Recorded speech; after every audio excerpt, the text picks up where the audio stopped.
We were elsewhere people, you write, André, in your latest wonderful memoir, Roman Year, which is a follow-up to Out of Egypt, through which I first met you decades ago. So much of your writing is about dual identities of varying kinds, or triple, quadruple, or more. The prime mover in your case, in striking you with the realization of otherness, seems to be your family's expulsion from Egypt to Rome, as is your subject in Roman Year. Was that expulsion the first moment you realized that something about you externally was different? And I wonder if there was a difference between the external realization and the internal realization, which is, I think, what made you a writer. Okay, thank you so much. Thank you all for being here. Let's talk about the external one because that's easy. The external basically I was kicked out of Egypt. My family was kicked out and expelled from Egypt. They took our businesses, they took our money, they took everything, and then they sort of shipped us out. And that is the bottom line as far as history goes. But in essence, my father had always told me that we had Spanish ancestry, that we had moved to Dalmatia, that we had moved then after Dalmatia, we had moved from Italy to Dalmatia, to Turkey, and from Turkey back to Egypt. Back to Egypt meaning that we were there again after the Jews had been forcibly expelled under Pharaoh. So we were basically stupid people who had come back to a place that they should never have come back to. But that's okay. Internally, however, it's far more disruptive because I didn't feel at home in Italy. I was Italian, but I had a piece of paper that said I was Italian. And then I became an American, and I had a piece of paper and a passport that told me that I was also a citizen of this country. But I was also Egyptian. And here comes the rub, and I think we're going to explore this further if we want to. I didn't like being in Egypt. I never felt Egyptian because I wasn't Egyptian. I didn't want to be there. I wanted to be kicked out. I was constantly fantasizing about being in France and maybe in England. Why, I don't know, but I did.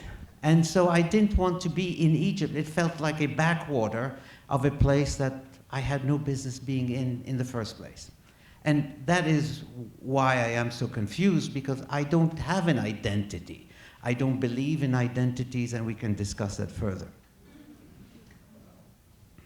Alejandro, you write in a similar vein to André of your wonderful queer Afro-Dominican character Sal, whose self-discovery we follow throughout your book. He wants it to be simple, like it was for a long time, this story he's told himself about his struggling immigrant life. What's worse than leaving your life, your world, to begin again in a place that wants your working hands but not your culture, language, history? Then living in this new place, feeling torn in half of two places, but somehow from neither at once.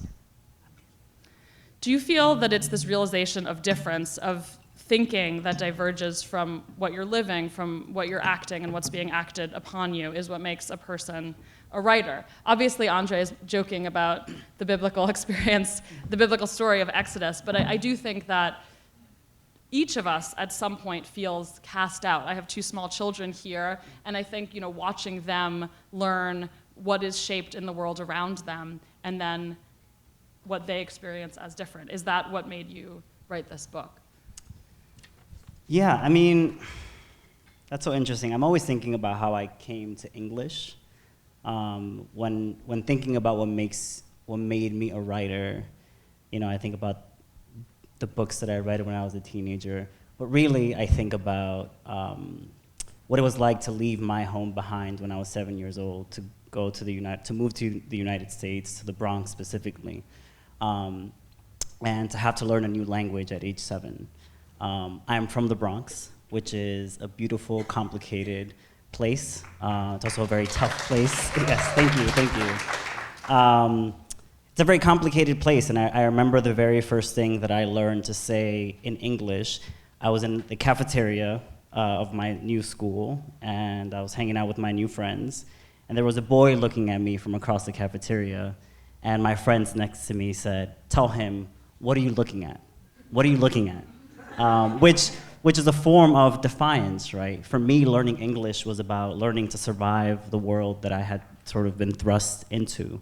And I think that informs the way that I navigate language and the kind of stories that I tell, too. It's beautiful. My family's from the Bronx. I'm from Pelham Bay. André, you raise Jewishness as an original cell of difference, and of course the reason for your family's exile. And I think your example in that cafeteria of being told to define yourself and understanding that you're seen as something by others already is, I think, an experience that can be associated with Judaism, but can be associated with so many different things, so many forms of identity. Maddie, your book is surprisingly Jewish. It's concerned with two fascinating Jewish characters in history, Baruch Spinoza and Hannah Arendt. Your main character, Lena, is a refugee who's in a kind of unmoored in a staging post with her father who's ailing. One of the only things they've been able to bring with them is a clutch of books from the great lives of voyagers, an encyclopedia series. And through reading these books, the character Lena comes to see herself, and we're sort of floating through time and through these very intricately told stories that are true and, I think, interleaved with imaginings of this wonderful author. But Lena comes to see herself as a great voyager through them. How did you, I joke about the Jewishness of it, but how did you find the license to use their stories and play with them as you do, and to use them to help Lena make sense of her world? Yes. It always felt like a transgression. I was really interested in the books we encounter and the writers we encounter when we're young, that take root in us in ways that aren't always visible, and that these ideas become part of the substrate of our thinking. And when I wrote this book, and I had this young girl, Lena, who arrives at this enclave when she's 7 and leaves when she's 14, and for those 7 years, she only has 3 books. And those 3 books have to become the ground from which she learns so many different things about what it means to live in a collapsing world. So I don't know that I ever felt totally comfortable when I went into the spaces of the lives of Hannah Arendt and Spinoza and the Chinese poet Du Fu. But I felt like I somehow had become an inheritor that none of them would have imagined, and that their lives and ideas had intertwined in me in ways that I could see, but also in ways that I felt maybe I should examine more carefully. Beautiful. You've both raised in your book, in your discussion now, being 7. Are there books that you remember, an inheritor that you never imagined, that really have stayed with you? In your acknowledgments, I always love acknowledgments, you write that Elizabeth Youngblood's Hannah Arendt biography is a book you've lived with for decades. And I think your book is just so informed by all that you've read and your imaginings, and I wonder what books have, we'll talk about what home is and the locus of identity, and that André seems eager to get into identity politics here, so get ready. But are there books that are substrates of that sense for all of you, from childhood or from early development in some sense? 7 seems extremely precocious to me, but I was probably. Yeah, I don't think I was reading novels when I was 7. But I also have a lot of beef with the ways in which we talk about identity in our contemporary moment, because it seems that we are made. There's this fiction that if you see yourself, quote unquote, you see yourself, someone that looks like you or sounds like you in a book or a television show or et cetera, you are seeing yourself. But actually, I saw myself in people that had nothing to do with me. That was my way to myself. I was reading Jane Eyre in the projects of the South Bronx when I was 13. Jane Eyre has nothing to do with me. And yet, I was able to connect with her across time and space and quote-unquote identity. Same thing with many other writers that I read in my adolescence. And so I am such an advocate for, yes, representation and the importance of representation. But to me, most importantly, I I think it is imperative that we continue to engage and read across difference. Hear, hear. Andre, what books from your early days? I forgot. My earliest novel was when I probably was 11 or 12, and it was Wuthering Heights. Wow. Look at you. So Jane, Charlotte and Emily, same thing. But My co-panelists are highbrowing me here. No, it made a huge impact on me because I even wrote a poem about going to the Moors. I was in Egypt. There were no Moors. But I needed the Moors, and I loved the Moors, and I loved Heathcliff, and I loved Catherine, and I taught the book many times in my life, and I still fall under the impulse of this moment when I realized I was dealing with something that was extratemporal. In other words, it went beyond my stay in Egypt when I was 11 or 12, and that transcended everything I knew, and it was a wonderful moment. Beautiful. As I've said, Maddie, the Book of Records is a hugely capacious, very cerebral book. It's also very movingly about love between members of a family in difficult circumstances. One of my favorite moments was at the sea, the enclave community you've described where Lena and her father are living. They seem, in a way, apart from the world they've come from, even as they build relationships with others there. They're unmoored, they're lost in some sense, they're refugees. Lena's mother has been left behind.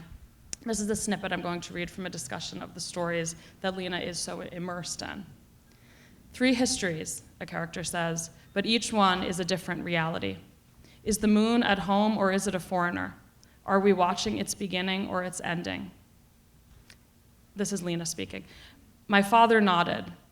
I overheard you talking about happiness. When I was 24, I met Lena's mother. Her name was Bee. I think happiness is an encounter. It's a kind of blessing. There's a sadness here for the character because her parents cannot be together. But I loved this characterization of happiness as not a state, but a meeting with another. I think for me, in my own understanding of self as elsewhere person, it comes through that. And there's a kind of post-Arendtian philosophy, I think, in that. It feels like a very flesh and blood way of looking at things in a book that's very much about ideas. Yes. Actually, when I first started writing it, it was 2016. And initially, what I wanted to write was an examination of happiness. And the original titles around the book all revolved around what happiness was. And it did because I had spent 10 years writing about the Cambodian genocide and authoritarianism in China. And I had written a lot about what people sacrifice or what people lose or how they're remade. But I also wanted to write about what people fight to sustain. It didn't turn out to be the book I imagined it to be, the Book of Records, but I think that what's so beautiful about writing fiction is, this was a 9-year process, and in those 9 years, the characters brought me so many other ways of seeing. And one of those was that happiness was the lasting thing that moves from person to person, that lands in us. It's not something necessarily that we have the ability to generate all the time. But if we're lucky, there are moments that align and happiness rests in us. Wow. I think in your books, Andre, and in your debut, Alejandro, there's a real sense of inquisition and inquiry, interrogation of happiness, and there's a lot more flesh and blood and guts, and there's something more visceral in your works than often in yours. I wanted to quote Alejandro. The voice in your book is so vivid and so commanding, with that sense of tactility almost. The book takes place just at the turn of the millennium. It's 1999. Everyone is existential. Sal knows he's not the only one. Everyone thinks about the senselessness of time, the black of space, microwaves, the man acquitted for the hot fluid on the dress. Orgies, intoxicating pop music, the blue or the red pill sitting in the quiet of an open palm. The whole world waits in anticipation for the new millennium. But the future is already here in this 2-block strip filled with queer people from every walk of life. Sal and Charo pass a drag queen carrying a bag of dildos for her next show. They slow down by a group of daddies crowding outside of a bar, cackling and eyeing the occasional twink. They skip ahead of a solemn group masked in leather, discussing the fall of democracy and the plight of the proletariat. One of them shoots Sal a compliment as they walk through the glaze of time. Despite how hesitant he was a few hours ago, he's taken over by the excitement of this street, where everything is subversion, an undoing of the norm, a leap. Between the two friends who are the main characters of Loca, Alejandro's wonderful book, there's Charo and Robert and the baby they have when she's only 25 years old, and her negotiation of youth and identity and her desires and her sexuality with a newborn and a job at a supermarket. And then there's Sal, who carries very difficult memories from his childhood in Santo Domingo, traumatic memories, and discovers the world of gay clubs and his ripening self. Sex is very present through your book. I thought it would be interesting to talk about the dueling identities that I think especially, Maddie, you're always welcome to chime in, but I think André, Alejandro, the role of sex and sexuality as, you know, if our frame is sort of elsewhere people, in understanding oneself and one's multiple identities, how that works for you and how sex is a part of that. Me? I don't want to talk about sex. You always want to talk about sex. Right. Sex is so present in your. This Yes. is such a sexy book. I mean, obviously, you know, it's a day for a peach. I think that Well said. there's such longing. Yes. There's such one of the brilliant renderers of longing, and I think in this book, I haven't reread Out of Egypt very recently, but it seems to me that this year you spent in Rome is the one in which you realized your attraction to men as well as women. Yes. What was writing that like for you? Writing it was easy, but that's not really the question you're asking. I don't have a question. Okay.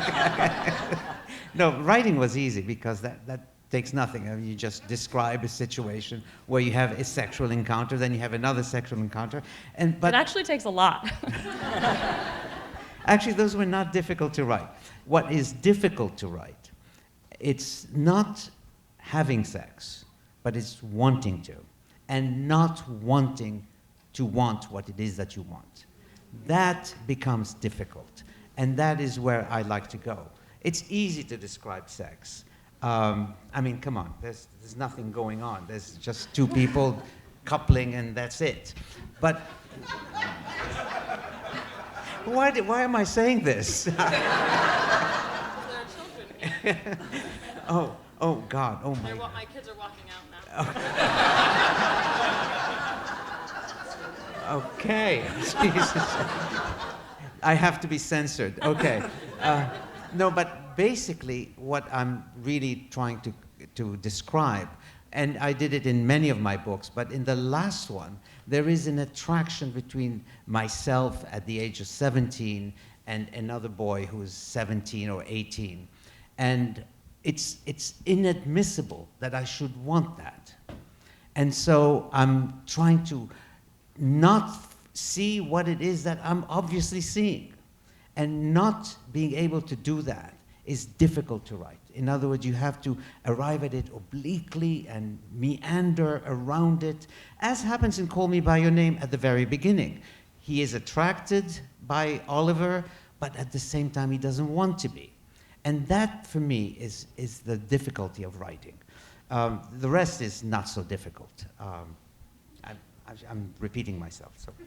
You know, it's interesting. I agree that the writing of sex scenes is that's not the difficulty. For me, when I was writing this novel, I was curious about how queer people, because of who they have sex with or how they identify in regards to their gender, what kinds of communities they make, and how they are challenged to expand their ideas of belonging.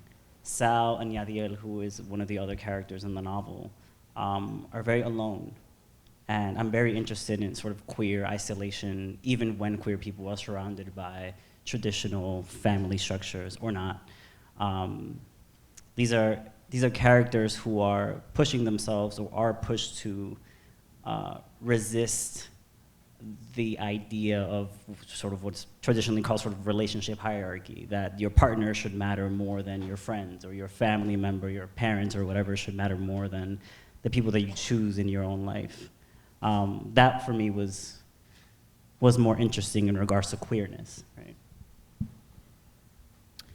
Being alone around other people is a theme of all of these books in a sense. I was taken, Alejandro, by the way you describe the Bronx, you describe the city. It's just propulsive and vibrating with life. Do you feel when you're upstate, out of the city, do you feel different? Does your identity feel different? It's nice to be around trees. Listen, I love the Bronx, but it's loud and no, I mean, it does. I will say that leaving, I just spent the last 9 months in Las Vegas on a fellowship, and leaving home allows you to think about home differently. It is, I think, a necessary distance. You know, when I'm writing about the Bronx, I'm not interested in romanticizing the place that I come from.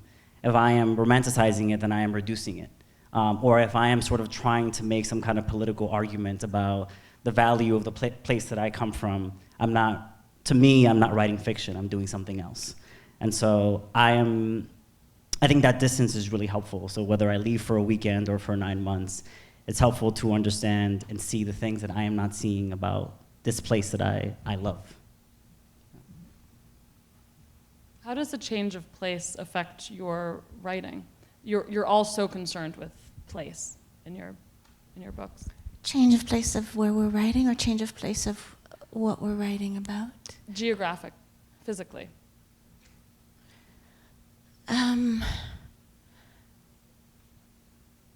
Yes, it's such a vast question in a sense, because I think when I was writing this novel, in a way I was very interested in art and Spinoza and so on, but I was interested in the worlds that would come with them as their lives became sharper to me.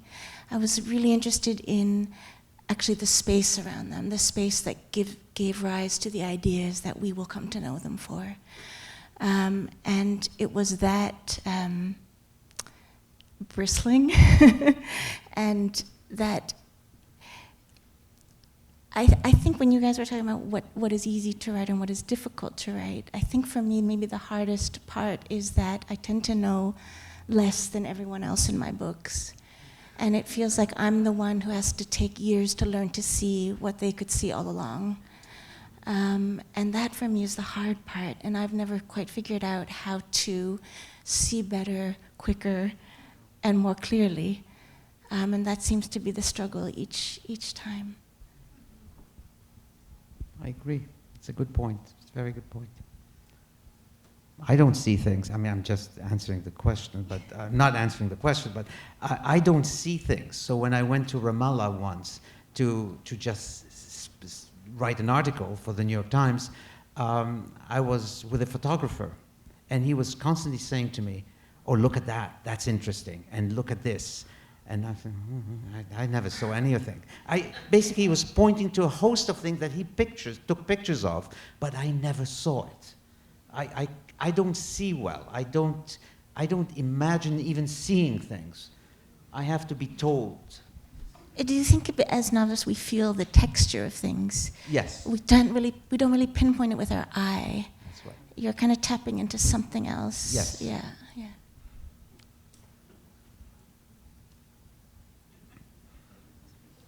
Beautiful.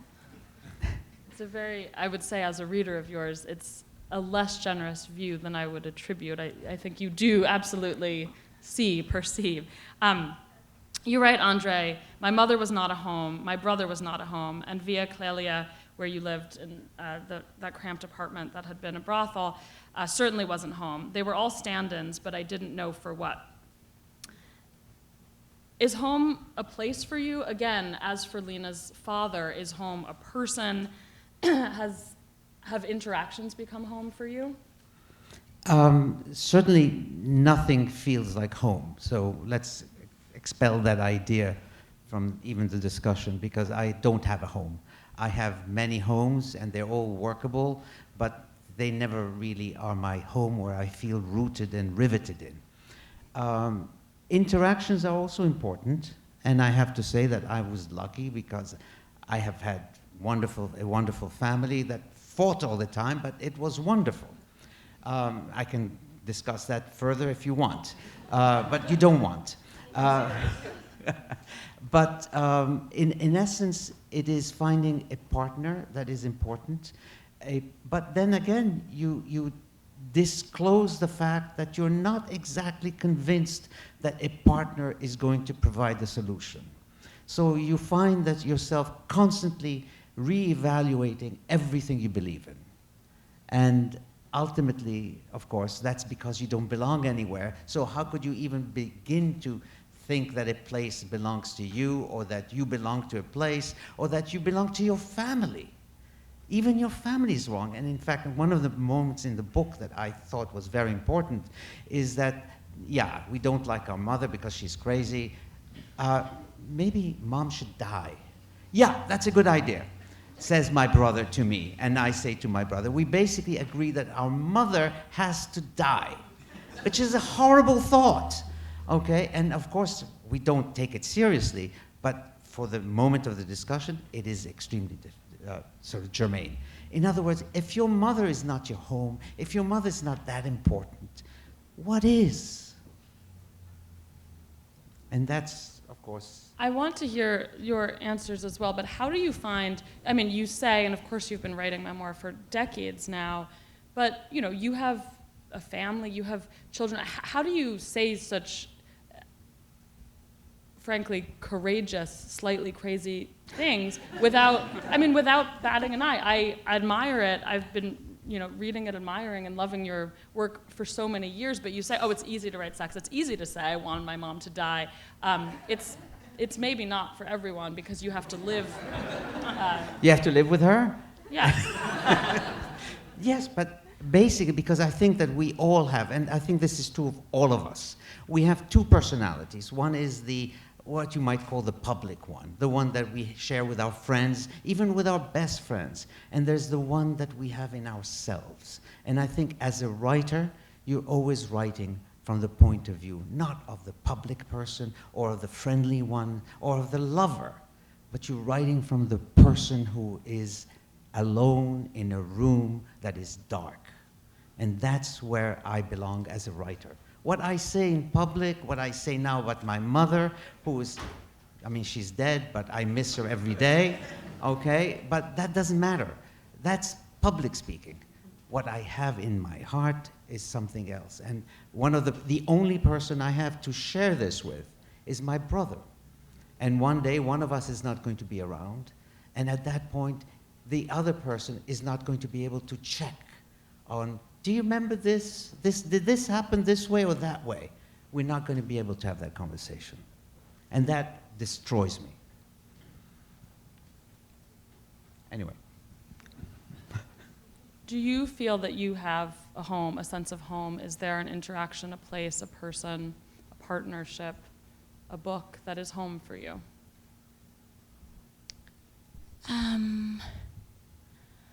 I might answer the question in a different way.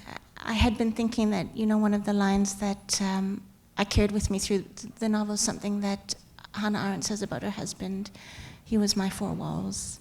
And when I was with him, I was within my four walls. And it came from the fact that they were made stateless. She had to flee. It was a 12-year odyssey to find safety. And they lived in so many different rooms in those 12 years. And she told herself that he was her home. And And at different points, she says that 2 chairs in a room make a home. And I've always found that a beautiful image because it's not 1, it's 2. And it feeds into her ideas that the world is something that comes into being between us. It's not something I carry or you carry or another person carries. It is what we hold in common. And only in that space can we actually be at home. But it's a constant creative and imaginative act that also has consequences, because filling people with the sense that they are homeless and uprooted, that there is no belonging, has also brought out political consequences and political disasters.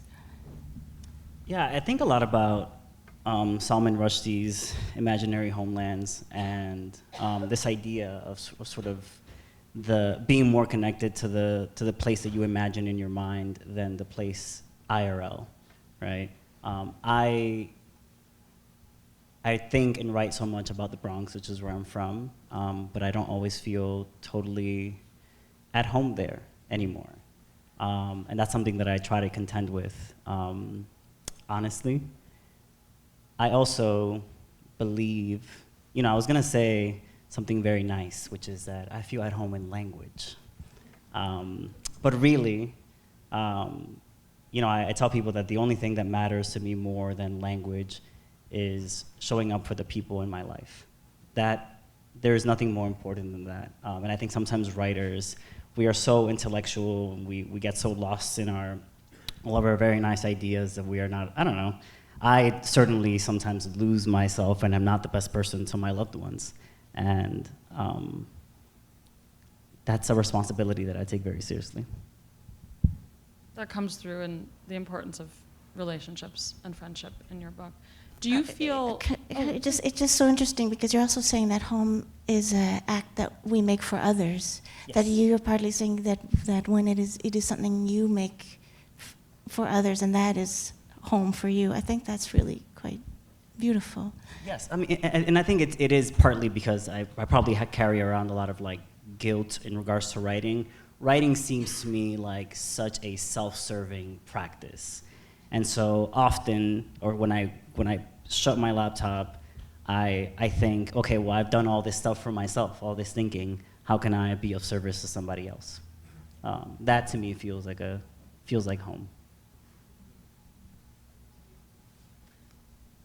André, you mentioned being in Ramallah and a photographer seeing you, seeing different things. And I think, I work with many critics and writers, and I'm wondering what the experience of being seen as being read is like for you. I have the honor of publishing Maddie as a critic.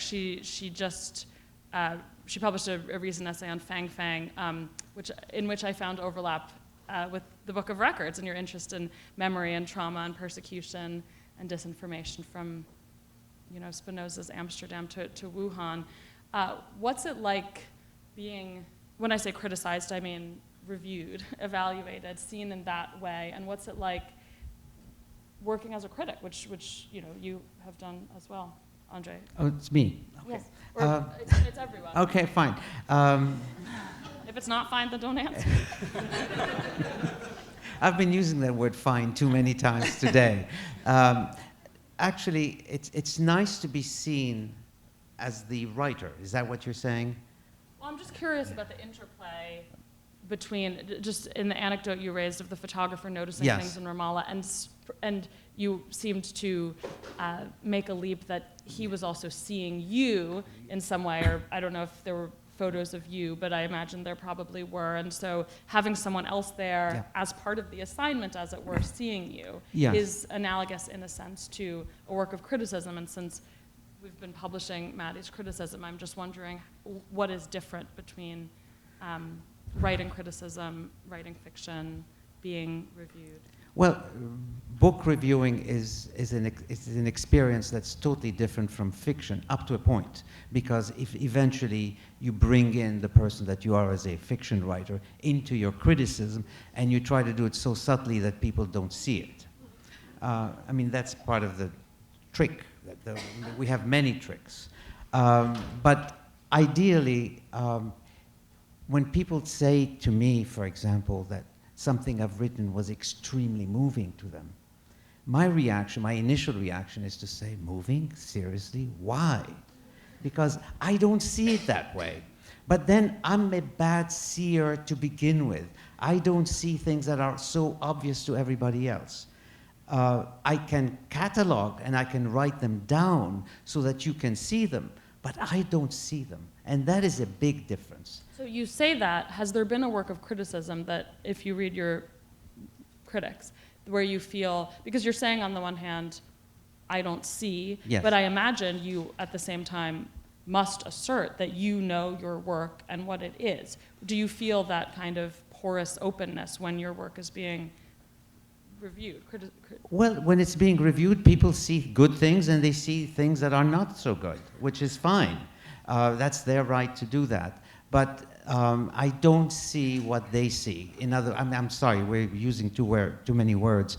I do not understand what it is that they criticize, because I don't think that's relevant at all. That's a big misreading. Or they usually, when they write good reviews, I say, that's not what I wrote, you know. And so eventually you find yourself constantly embattled, which is the worst thing you want to be in. You want to actually, at this point in my life, I let go of things. I let go of the books, I let go of the reviews, and all you have to do is go to Amazon.com and look at the book reviews that they give. I mean, they're detestable, okay? Because they're all so frivolous. Anyway, but.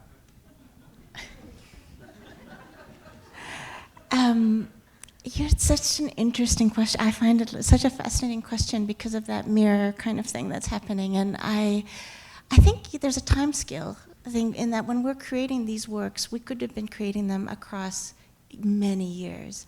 And our relationship with the work is on that time scale. Mm. When you are looking at something day after day, year after year, and you have experienced it in a different time scale. And the critic comes to it in a moment. And then they gather these things that you have spread across the book. And then certain critics are able to gather that up into a whole other kind of braid and articulate it back. And that is an incredible thing for me as a writer, as an artist, to see happen. And I think when I approach criticism, it's almost like translation, because the thing is a piece of art. And what you're doing is a different mode of writing. And it's almost like a translation to convey to the reader. You're almost reconfiguring it to encapsulate it and hand it on to the next person. And this part I quite love, but they're almost diametric, or it's a fascinating process. Yeah. Speaking of genre, André, you go between writing memoir and writing fiction, and I wonder if you could speak a little bit about how that flexibility arose for you, and also how the success of the film genre and the success of Call Me By Your Name, or the fact and of course the happy success of the film Call Me By Your Name, changed the way you understand your story and the way you're telling it, if in fact you feel that your fiction is telling your story. Well, to go back to the memoirs and fiction to begin with, I think that I've been lucky in that when I am writing a memoir, and I think somebody said it earlier today, the story is given to me. Okay, I don't have to make up anything, because all I have to do is recount exactly what happened during that time in that place, etc., etc. Who are the good people? Who are the bad people? Who are the awful people? Okay, and there have been some very awful people in my life, and they are all appearing in Roman year. But that's irrelevant. The fact is that in a work of memoir, you're recounting exactly what happened. In a work of fiction, you have to invent everything. Now, you can't invent 100% because you are also transposing your own identity into many, many issues, into the servants, into the lovers, into the beloved person, into the father, etc. You're transposing everything that's happened in your life, and that is actually fiction, but abstracted fiction to such a point that nobody can ever say, oh, I know how this happened and how that happened. When it comes to Call Me By Your Name, however, I've spoken about it so often that sometimes a person will raise an issue and say something to me that I say, my God, I've been speaking about this book for 10 years and I have never thought of that, and that is absolutely correct. And so people tell me things that I totally don't see as usual.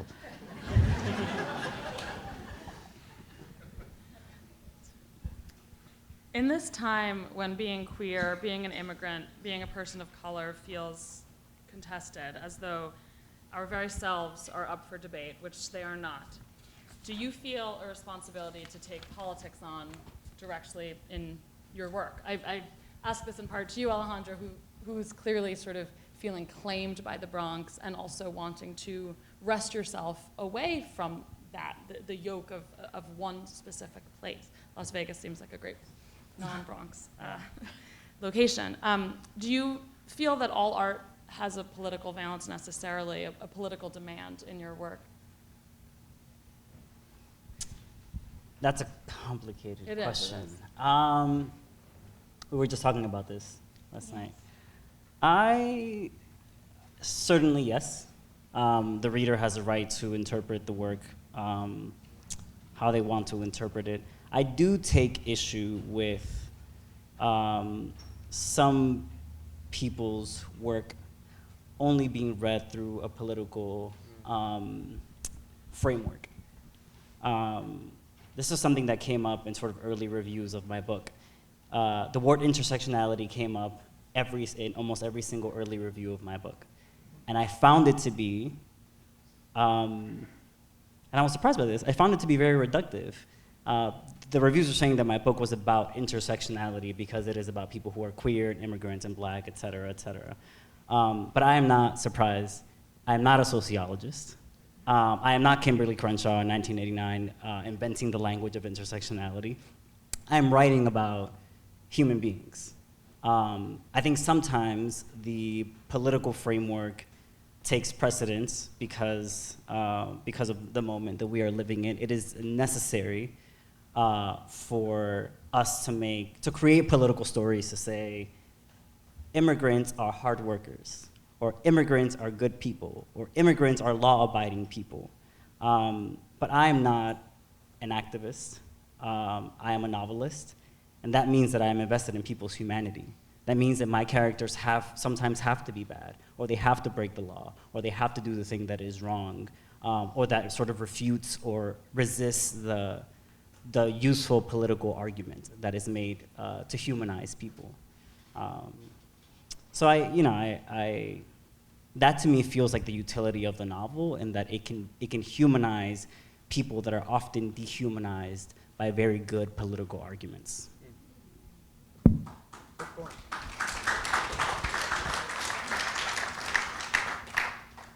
André, Maddie, would you like to speak to that, and then we'll take a few questions. You go ahead. Does a novelist bear political responsibility? Necessarily.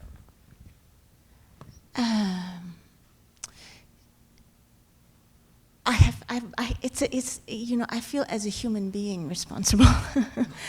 And I think as writers, maybe the never-ending struggle is to keep ensuring that language retains meaning, that the words retain meaning, that the word human being still means human being.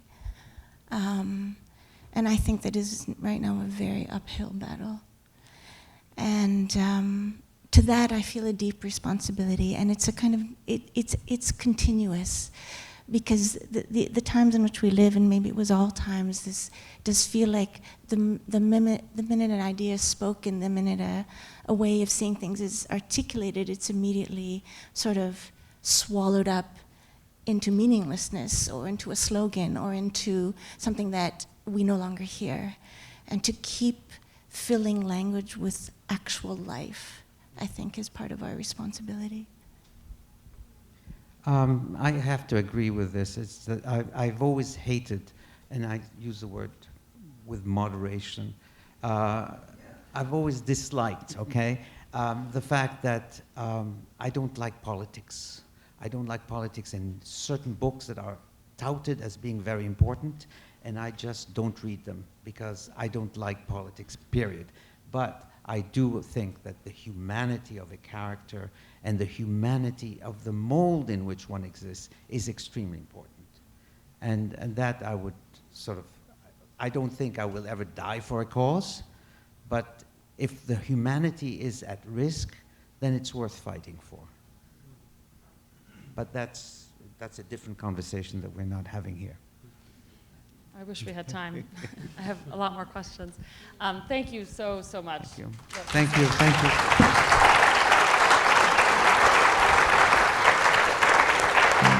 you.